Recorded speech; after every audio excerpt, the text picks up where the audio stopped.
Chapter 10. Zeal for the Salvation of Souls. The chief recommendation given to Dominic to help him to attain perfection was to endeavor to gain souls to God, for no action is more meritorious than to cooperate in the salvation of souls, for which our divine Saviour shed his precious blood. Dominic had a particular intuition of the importance of this good work, and on several occasions he said, "If I could help to gain my companions to God, what a happiness it would be." It was on this principle that he never let any occasion go by of doing something to this end, and accordingly he frequently gave friendly advice or warning to those of the boys whose conduct was not approved of. He had a particular horror of anything in the nature of blasphemy, or taking the name of God in vain. In fact, it worked upon him to such a degree that his health was quite affected by it. If he heard any words of that nature as he passed along the streets, he would look down as though in sorrow, and make some pious ejaculation. A companion had often noticed him raise his cap and utter a few words of prayer when these blasphemies had been uttered. On another occasion, as he returned from school to the oratory, he heard an elderly man utter some very blasphemous words. Dominic shuddered, and immediately offered up his pious ejaculation in reparation. But he was satisfied neither, nor disposed to let it pass. Summoning all his courage, and not at all affected by human respect, he went up to the man and asked him to direct him to the oratory.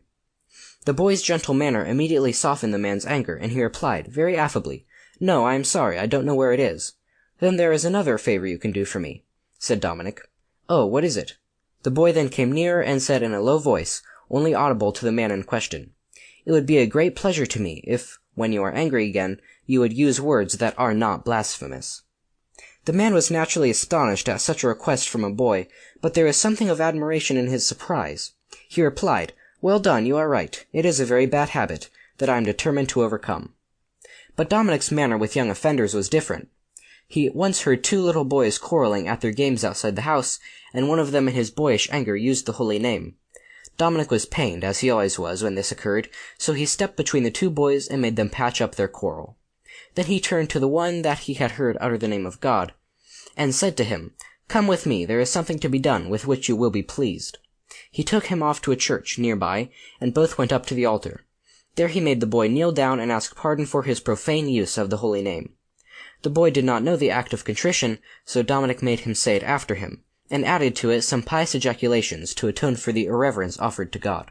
Pursuing the same plan, Dominic made himself acquainted chiefly with the lives of those saints who had spent their lives in the salvation of souls. A favorite topic with him was the missionary life, and what missionaries were actually undertaking at that time, and as it was impossible for him to help them materially, he offered daily prayers for their welfare, and at least one communion a week. Strangely enough, I have often heard him exclaim, "How many souls there are in England awaiting our assistance! There is nothing would please me more, had I the strength and virtue, than to go there and help, by preaching and good works, to gain them to Jesus Christ."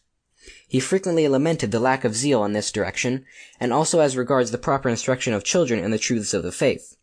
It was his idea that as soon as he was a cleric, he would go back to Mondonio, gather the children together, and teach them their catechism and to lead good lives.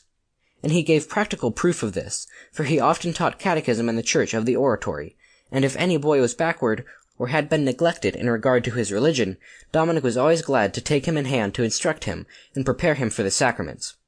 This, of course, could not be carried on without remarks from those who thought his zeal was out of place, and that such things should only be mentioned in church.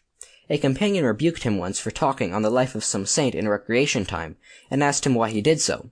Dominic's answer was so full of genuine zeal for the good of souls, which, he remarked, had been redeemed with a great price, that it made a deep impression on those around.